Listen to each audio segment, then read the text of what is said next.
వల్లభాయ నమః.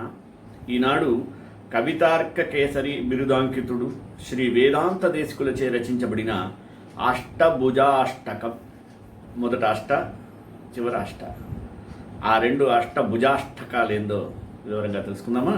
మొదటగా ప్రార్థన.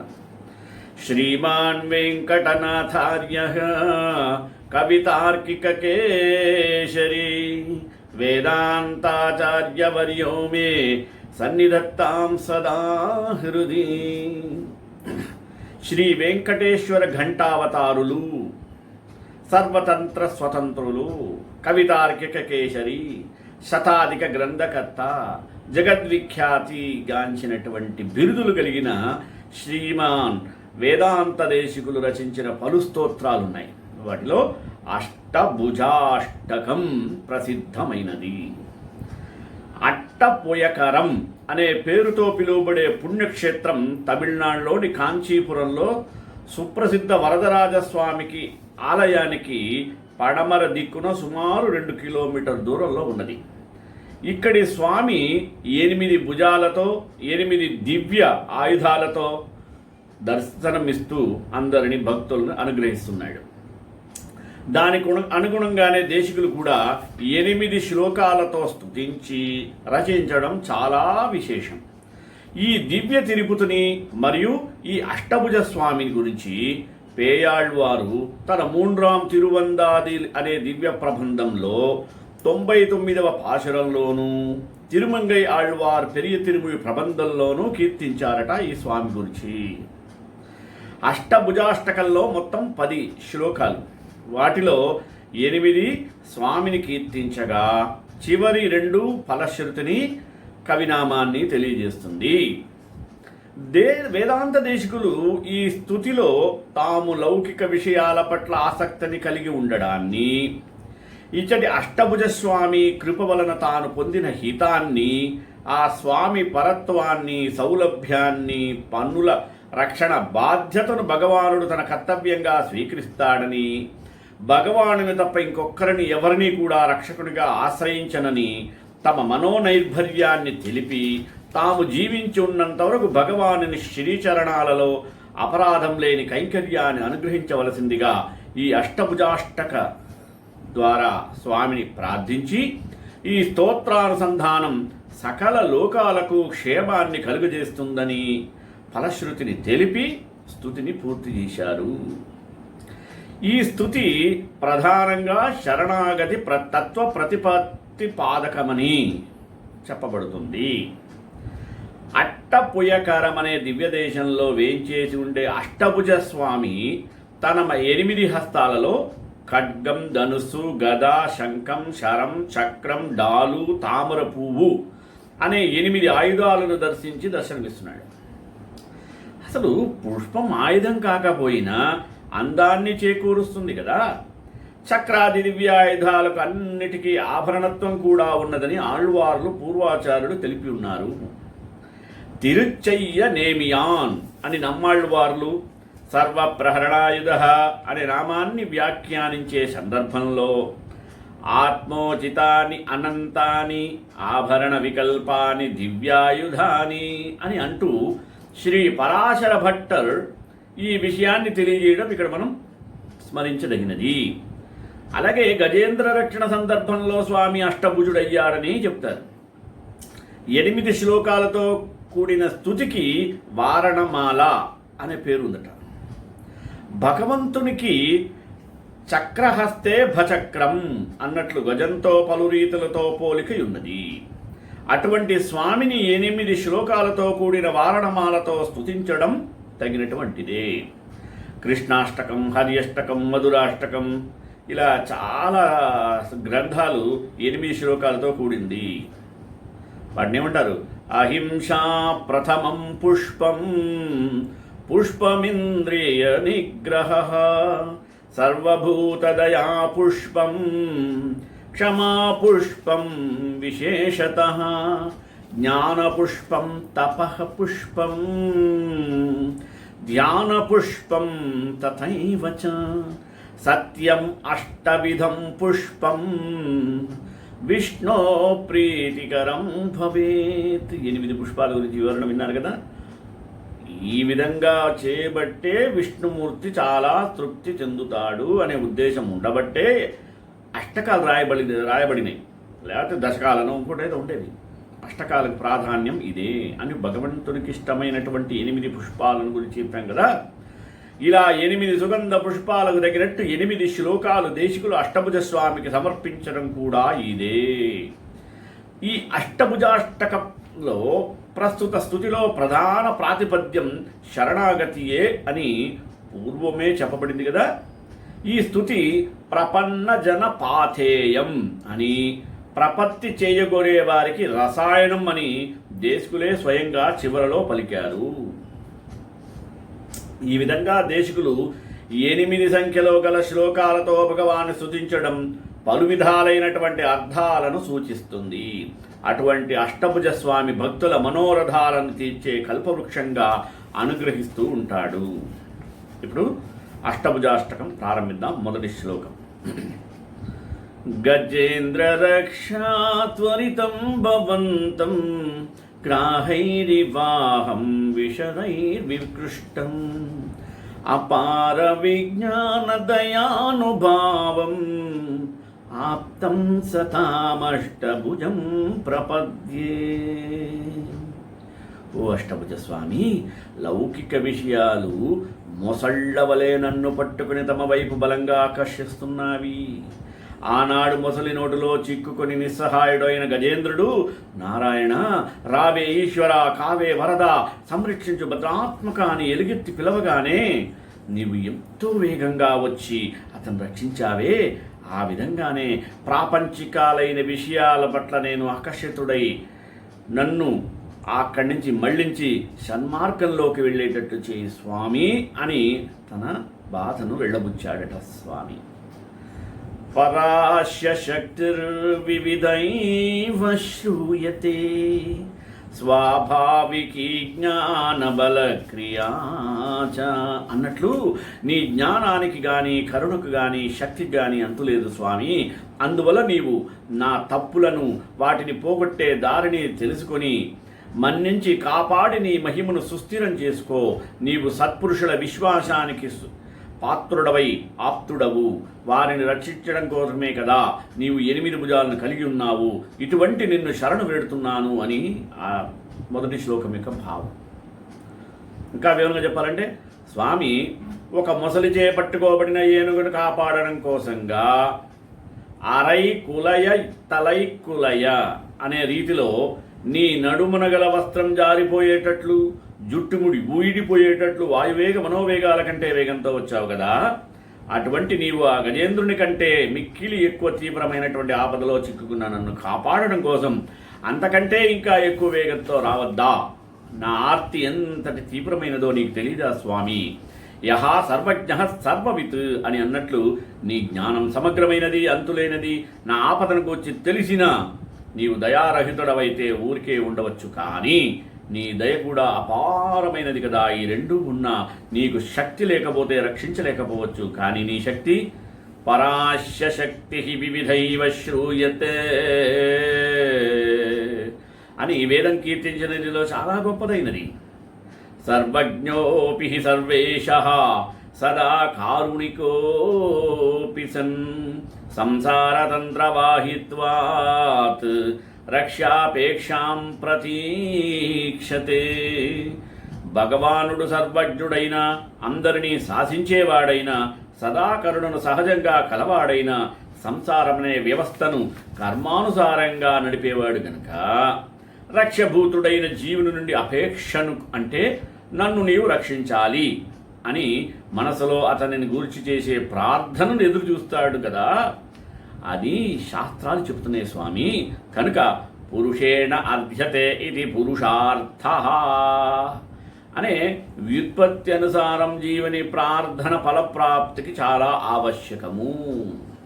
కనుక ఆ విధంగా నన్ను రక్షించడానికి నీవు వెంటనే రావాలి. అయితే ఇదిగో ఆ కొరత కూడా లేకుండా ఉండేటట్లు ఆర్తితో నిన్ను నేను శరణాగతి కోరుతున్నాను. ఇకనైనా నన్ను కాపాడు అని ఆ శ్లోకం యొక్క తాత్పర్యం ఇంత ఉంది. భగవానుడు నిరుపాధిక రక్షకుడైన అతడు చేసే రక్షణకు నీవు నాచే రక్షింపబడవలసిన వాడవు అని భగవానుడు అంటే, జీవుడు కాదనకుండా భగవానునికి రక్షకత్వాన్ని అంగీకరించడం ఆవశ్యకం కదా. భగవానుడు చేసే రక్షణ ప్రయత్నానికి జీవుడు మోకాలు అడ్డకుండా ఉండడమే. ఇదే ప్రపత్తి అప్రతిషేధాద్యోతకం అంటారు. భగవానుడు స్వప్రవృత్తి నివృత్తి ప్రపత్తి అని కదా ప్రపత్తి నిర్వచనం. అంటే మీ త్వమ్మే నీవు నా వాడవు అని అంటే, జీవుడు అహం మే నేను నా వాడనే అని అనకుండా, అహం తే నేను నీవాడను అని భగవదేక రక్షకత్వాన్ని అంగీకరించడమే ప్రపత్తి. ప్రపత్తి అంటే అర్థమైంది కదా. ఈ విధంగా అనడం భగవానులకు ఆనందదాయకం కనుక ప్రపత్తి అవశ్య కర్తవ్యమని సారాంశము. జీవుని ప్రార్థనతో పని లేకుండా భగవానుడు రక్షించవలసి వస్తే, సర్వముక్తి ప్రసంగం ఆ విధంగా చేయకపోతే వైషమ్య నైర్గుణ్యాది దోషాలు స్వామికి సంభవిస్తాయి. ఈ 2వ శ్లోకంలోకి వెళదాం. త్వదేకశేషోహమనాత్మతంత్రః త్వత్పాదలిప్సాం దిశతా త్వయైవ అసత్యమోప్యష్టభుజాస్పదేశ சத்தாமிதானீமுபலம்பிதோஸ்மி. மறுவித்தொழும் மனமே தந்தாய் அணி இசை வித்து என்னையுன் தாளினை கீழ் இருத்தும் அம்மானே அணி என்னணர் விண்ணுள்ளே இருத்தினேன் அது మవనవదు ఇన్నరులే అని నమ్మాళ్వారు పలికిన సూక్తులను అనుసంధిస్తూ రచించిన శ్లోకరత్నం ఇది. వేదాంత దేశికులు ఎక్కడెక్కడి నుంచి గ్రహించి మంచి సారమైనటువంటి శ్లోకాలు హృదయాలను హత్తుకునటమే కాదు, భగవంతుని హృదయాన్ని కూడా కదిలించేటువంటి శ్లోకాలు రాస్తారు ఆయన. అందుకని అలాంటి శ్లోకాలు చదివితే మోక్ష సాధనం చాలా సులభమవుతుంది. தெரிந்துணர்வு ஒன்றின்மையால் తీవినయేన్ వాళాదిరిందొళిందేన్ కీణాలుగళెల్లాం అనే రీతిలో పూర్వం గడిచిన కాలాలలో ఇష్టం వచ్చినట్లుగా తిరిగి అసత్కల్పడునై పడి ఉన్నాను.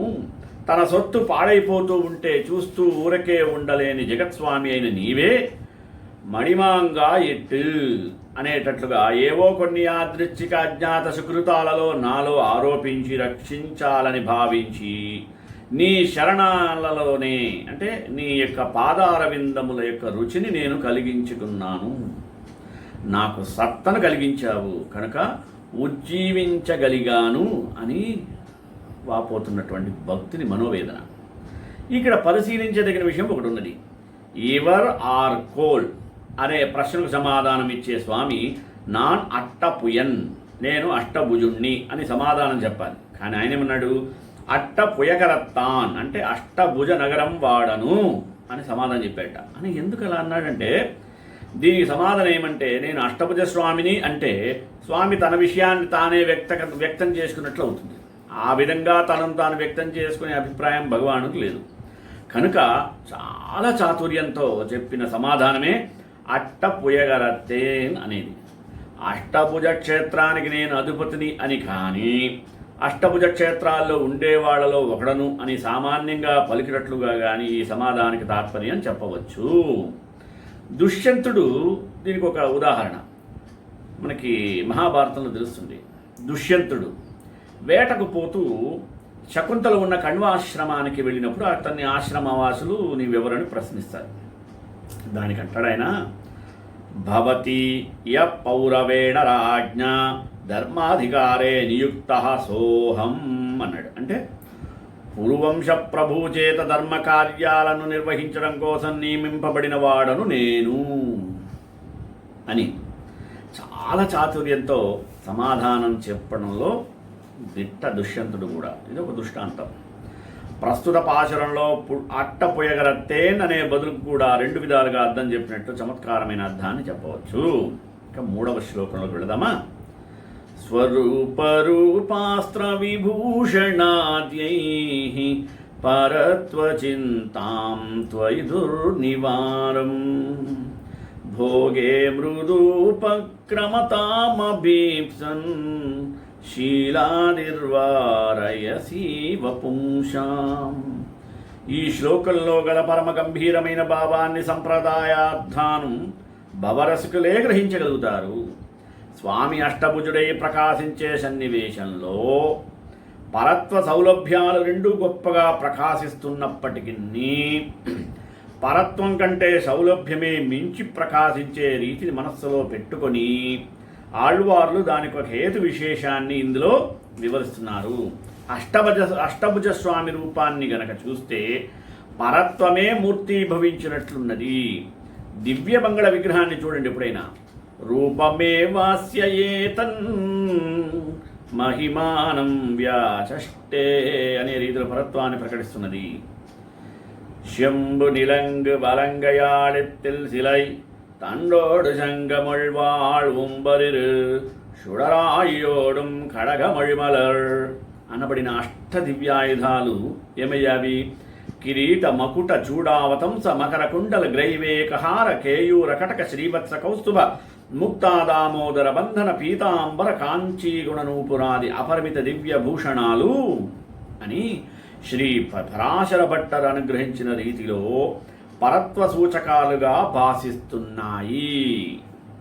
ఈ విధంగా వీటన్నింటినీ సేవించేటప్పుడు ఇతడు పరాత్పరుడు గదా, ఇతని దగ్గరకు పోగలమా అని వెనుకంజ వేసేటట్లుగా ఉంటుంది.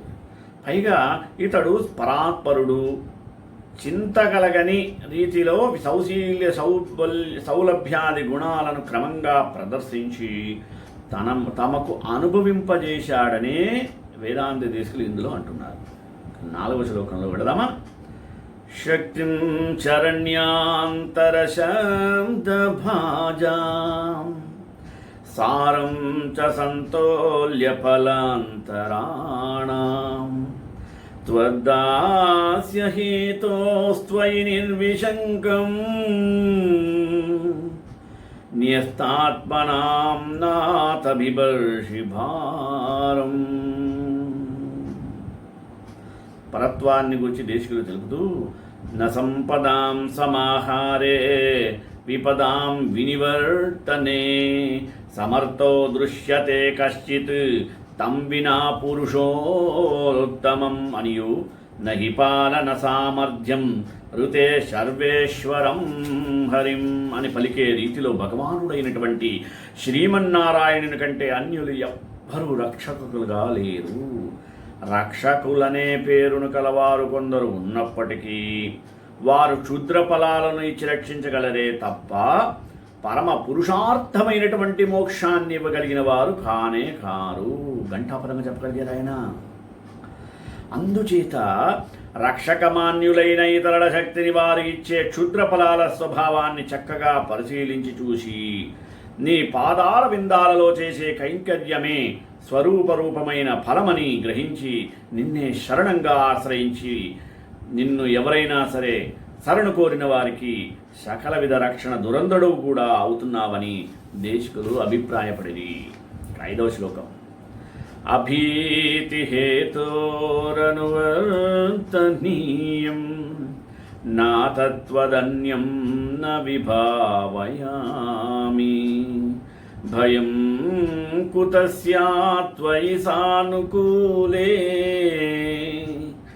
భయం కుతస్యాత్ త్వయి సానుకంపే రక్షా కుతస్యాత్ త్వయి జాతరోషి. అష్టభుజ క్షేత్ర స్వామి, నా భయం తీరడం కోసం నేను నిన్ను తప్ప ఇంకొకరిని ఆశ్రయంగా భావించలేను. నీ దయ చూపినట్లయితే ఇతరులు ఎవరి వల్ల నాకు భయం కలగదు. నీవు కోపిస్తే ఇక రక్షించేవారే ఎవరు నన్ను లేరు. నా ఎందుకు కోపవద్దు స్వామి. బ్రహ్మస్వయంభూ చతురాననోవా రుద్రస్త్రినేత్రస్త్రిపురాంతకోవా ఇంద్రో మహేంద్రస్ఫురనాయకోవా త్రాతుం సమర్థాయుధి రామవధ్యం అని రామాయణ శ్లోక భావాన్ని కழைవాయ్ తున్బం కழைదొడివాయ్ కழைగళై మట్రిలేన్. అంటే నీవు నా దుఃఖాన్ని పోగొట్టినా లేకున్నా ఏమైనా నేను ఇంకొకరిని రక్షకునిగా కలవాడను కాను అనే నమ్మాళ్ళు వాళ్ళ సూక్తి భావాన్ని అనుసరించి రచింపబడింది ఈ శ్లోకము. జీవుని ఆకారత్రయంలో అనన్య శరణత్వం, అనన్య భోగ్యత్వాలనే 2 అంశాలు ఉన్నాయి. జీవులకు కలిగే సంసార భీత్యాదులు భగవానుని వల్లనే తప్ప ఇంకొకరి వల్ల దాన్ని తీర్చడం సాధ్యము కాదు. ఇంకొకరిని ఆశ్రయించిన ఫలితం శూన్యం. వారు తమకు కలిగిన ఆపదలను సైతం పోగొట్టుకొట్టగలిగిన వారు కానందువల్ల స్వామినే శరణు వేడిన సందర్భాలు చాలా ఉన్నాయి. ఈ అంశాన్ని గురించి దేశికుల వారు శ్రీమన్నారాయణుని పరత్వానికి అనుసంధించారు. బ్రహ్మ రుద్రాదులు కలిగిన ఆపదలను తీర్చి వారిని రక్షించిన వాడు భగవానుడైతే మరి శ్రీమన్నారాయణుడే కదా అన్నిటికీ. అంటే ఇక్కడ సందర్భం మనం అర్థం చేసుకోవాల్సింది ఏంటంటే, శ్రీమన్నారాయణ పరత్వం ఎంత గొప్పదంటే, శివునికి భస్మాసురుడితో సమస్య వచ్చింది, శివుడు తీర్చుకోలేకపోతే శ్రీమన్నారాయణుడే మోహిని అవతారంలో తీర్చాడు. బ్రహ్మకు కష్టాలు వచ్చినాయి, మరి ఆ యొక్క కష్టాలను తీర్చినవాడు శ్రీమన్నారాయణుడు. శ్రీమన్నారాయణకి కష్టాలు వచ్చిన వాళ్ళు ఇష్టపడి తీర్చగలిగినటువంటి స్వామి శ్రీమన్నారాయణుడు. ఆయన పరత్వాన్ని ఇలా చెప్పుకుంటూ 6వ శ్లోకంలోకి వెళదామా. త్వద్దేకతంత్రం కమలా సహాయ స్వేనైవ మాం రక్షితుమర్హసి త్వం. త్వయి ప్రవృత్తే మమ కిం ప్రయాసై, త్వయ్య ప్రవృత్తే మమ కిం ప్రయాసై. లక్ష్మీ వల్లభుడైనటువంటి ఓ అష్టభుజ క్షేత్ర స్వామి, నేను నీకు మాత్రమే శేషభూతుడను, ఇంకొకరి సొత్తును కాను. నీవు నన్ను కాపాడడానికి తగిన స్వస్వామి భావాది సంబంధాలన్నీ నీతో నాకు ఉన్నాయి. దాసుడను శరణాగతుడైన నన్ను రక్షించడంలో పురుషాకారం చేయడం కోసం నీవు వెంటనే ఎల్లప్పుడూ లక్ష్మీదేవి ఉంటుంటుంది. ఆమెతో నిత్య సంబంధానికి కల శ్రేయపతువైన నీవే నాకు ఉపాయం. నీ పాదార విందాలలో శరణాగతి చేసిన నన్ను రక్షించే భారం కూడా నీదే. అందుకు నీవే స్వయంగా ముందడుగు వెయ్యాలి. ఇతర దేవతలను యాచించవలసిన ప్రయాస నాకెందుకు? నీవు ఒకవేళ నా చేతిని విడిచినా నన్ను రక్షించగలిగే వారెవ్వరూ లేరు. అన్యులను ఆశ్రయించిన ప్రయోజనం లేదు. జీవుని నుండి ఏ ప్రయత్నాన్ని అపేక్షించకుండానే తానే రక్షించడానికి స్ఫూర్తి తగిన విధంగా ఇవ్వగలిగటంలో నీవే కదా. ఇందులో అనుసింపబడటం చాలా విశేషం. ఇటువంటి భావాన్నే దేశికులు వరదరాజ పంచాశత్ అనే స్తోత్రంలో చెప్పాడు. వరదరాజస్వామి మీద 50 శ్లోకాలు అది. తర్వాత ఎప్పుడైనా సందర్భంలో చూద్దాం. కింబాకరీష కృపణే మయి రక్షణీయే ధర్మాదిబాహ్య సహకారి గవేషణేన నన్వస్తి విశ్వ పరిపాలన జాగరూకగా సంకల్పయేవ భవతో నిపుణ సహాయ అని దేశికులు శాస్త్రార్థాన్ని చాలా చక్కటి రీతిలో సమర్థించడం ముఖ్యంగా మనం చూడదగిన విశేషము. 7వ శ్లోకంలో పెడదామా. సమ్మాదిభంగేష్వపి సంపతత్సు శరణ్యభూతే త్వయి బద్ధకక్ష్యే అపత్రపే సూడుమకించనోహం దూరాతిరోహం పతనం చ నాథ. స్వామి, భక్తి యోగాదులు నన్ను చేరడానికి తగిన ఉపాయాలుగా చెప్పబడినాయి కదా. జ్ఞానభక్తులలో లోటు లేని మీరు వాటిలో ఏ ఉపాయాన్ని అయినా ఆచరించి నన్ను చేరవచ్చును కదా అని భగవానుని అభిప్రాయం అని తలచిన దేశికులు దానికి సమాధానంగా శ్లోకం రచించారు. భక్తి యోగానుష్ఠాన పరులకు పలు ఆటంకాలు ఎదురవుతూ ఉంటాయి. మనం చూసుంటాం. ధ్రువుడు, ప్రహ్లాదుడు స్వామి భక్తి పరాకాష్ఠకు వెళ్ళినటువంటి వాడు. మరి ఎన్ని ఆటంకాలు ఎదురైనా సరే అతనిలో స్వామి మీద కలిగినటువంటి హరిభక్తి ఇసుమంతా కూడా కదలలేదు కాబట్టి భగవంతుడు కదిలేడు. ఆ విధంగా చిరకాలం యోగానుష్ఠానం చేయడానికి, ఆ అనుష్ఠానం నుండి పతనం చెందడానికి మరి బిడియపడుతున్నారును. మరి భక్తి యోగాది అనుష్ఠానాలు స్వప్రయత్న సాధ్యాలు కావున వాటిని నీవు నాకు వెంటనే కలుగజేయము. ఎటువంటి ఆటంకాలు వచ్చినా కూడా దానిని నీవు తొలగిస్తావు. పతనాంత సముచ్రయా అని కదా సూక్తి. అందువలన సిద్ధోపాయ భూతుడవు అయిన నిన్ను వరించి నిర్భయో నిర్భరోస్మి అని ధైర్యాన్ని ఉండదగిన నేను భక్తి యోగాన్ని చేసి ఒకసారి ఆరోహణాన్ని, ఇంకోసారి అవరోహణాన్ని అంటే పతనాన్ని పొందడాన్ని నేను సహించలేను. ఆ స్థితులను తలంచినప్పుడు నాకు చాలా సిగ్గు కలుగుతున్నది. నిన్నరులే పురిందిరిందే అని అన్నట్లు నిర్హేతుక కృపను ఎదురు చూడడం తప్ప వేరొక క్షేమకరమైన పని లేదు కదా. అటువంటి భక్తి యోగాన్ని విడిచిపెట్టి నాకు తగిన సులభమైన ఉపాయమైన శరణాగతిని సాధనంగా గ్రహించి నిన్ను ఆశ్రయిస్తాను స్వామి అని భక్తుడు వాపోయే విధానాన్ని వేదాంత దేశికులు తనదైన శైలిలో చెప్పారు. 8వ శ్లోకం చూద్దామా. ప్రాప్తాపిలాశం త్వదనుగ్రహన్మా పద్మానిషేవ్యే తవ పాదపద్మే ఆదేకపాతాదపరాధదూరం ఆత్మాంతకైంకర్యరసం విధేయా. స్వామి, నీ దయ వల్ల నా కోరిక తప్పక సఫలం కాగలదు.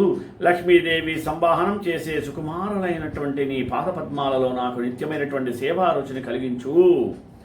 అష్టభుజ క్షేత్రనాథ, నేను నిన్ను శరణాగతి చేసిన తరువాత కొంతకాలానికి నా ఈ దేహం నశిస్తుంది.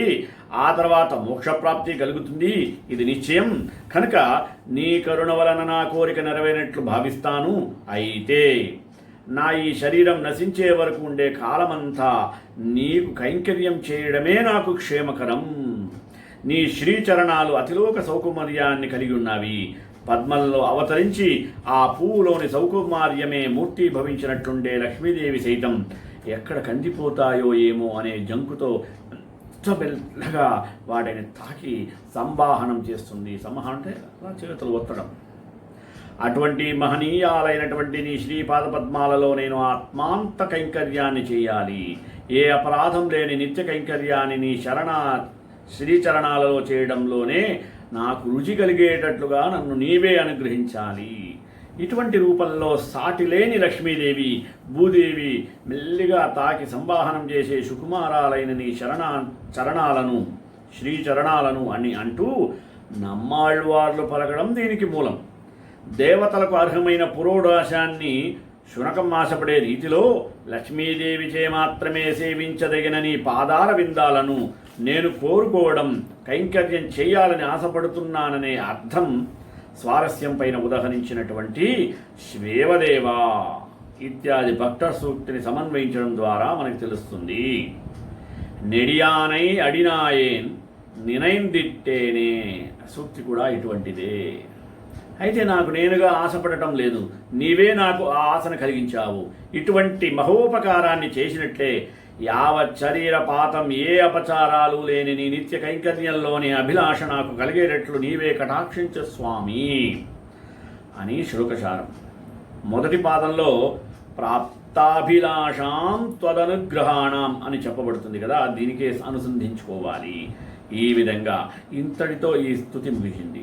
మిగిలిన 2 శ్లోకాలు ఉపసంహారాత్మకాలు. ప్రపన్నజనపాథేయం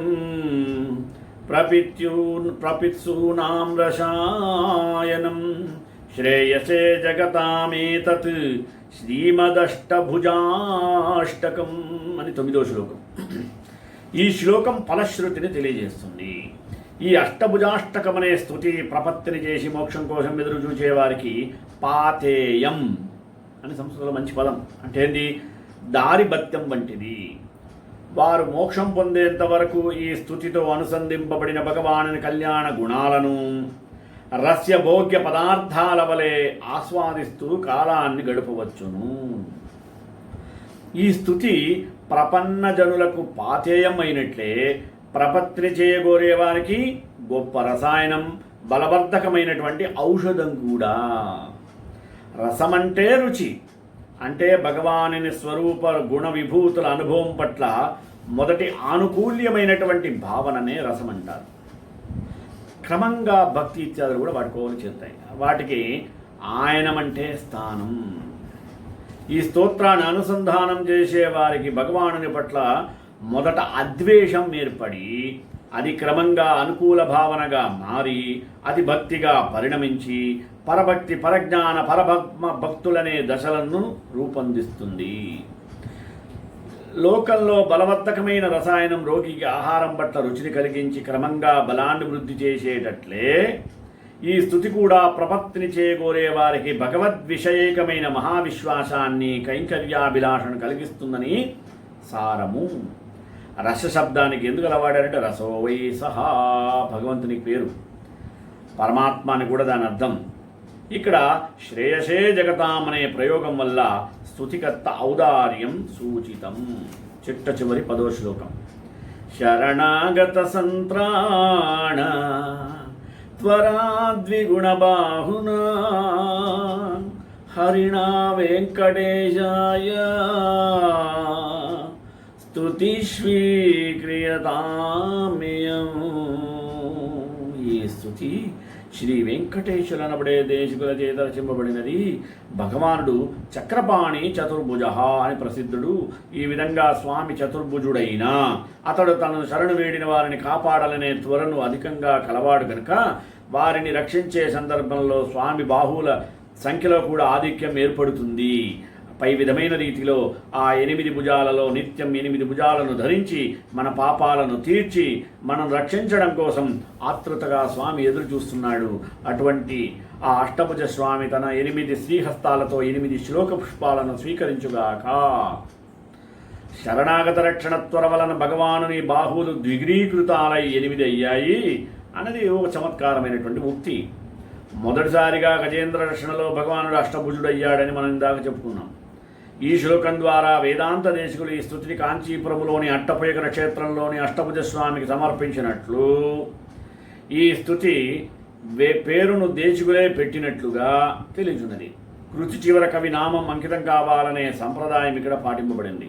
అంతటి మహోన్నత గ్రంథం రచించిన మన వేదాంత దేశికుల యొక్క పాదపద్మాలకు మనం నమస్సుమాంజలు తెలియజేస్తూ ఆయనని స్మరిస్తూ శ్రీకాంతాయ కళ్యాణ నిదే నిదేద్నాం శ్రీ వెంకట నివాసాయ శ్రీనివాసాయ మంగళం. మంగళాశాసనపరైర్మదాచార్య పురోగమైః సర్వైష పూర్వైరాచార్యై సత్కృతాయాస్తు మంగళం.